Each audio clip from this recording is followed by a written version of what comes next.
তো বন্ধুরা, হঠাৎ করে রাস্তা দিয়ে যাচ্ছিলাম, তো দেখি ঠাকুরটা বাইরে আর মন্দিরে দুটো দাদা কাজ করছিল।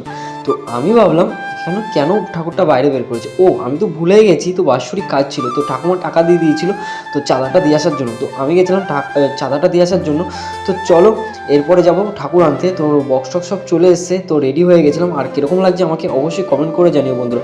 আর এদিকে কিন্তু সব বৌদি দিদি সবাই চলে এসছে, সবাই মানে অনেকে। তো যাই হোক, সবাই মিলে আনন্দ করতে করতে ঠাকুর আনতে যাব। তো পুরো ভিডিও দেখো, আর ভিডিওটা যদি ভালো লাগে লাইক কমেন্ট শেয়ার, আর নতুন হয়ে থাকলে সাবস্ক্রাইব করতে ভুলো না, আর অবশ্যই শেয়ার করে দিও। আর দেখো সবাই কত এনজয় করছে আর সবাই কত নাচ করছে। তো আমরা যাচ্ছিলাম প্রায় অনেক দূরে ঠাকুর আনতে। তো হঠাৎ করে দেখো, এই দেখো আমাদের ঠাকুরটা। তো অবশ্যই কমেন্ট করে জানো কেমন হয়েছে, কত সুন্দর হয়েছে। আর এদিকে কিন্তু আমি চলে এসেছিলাম রান্নার এখানে, আর কত সুন্দর মানে সবাই রান্না করছে, হাতে হাতে সহযোগিতা করছে, সব পাড়ারই সবাই আমরা রান্না টান্না করেছিল। তো রান্নার মেনু হয়েছিল তোমার খিচুড়ি, ঘ্যাট আর পায়েস। আর এদিকে টেবিল সব পাতা হয়ে গেছিলো, আর এখানে পুজো কমপ্লিট।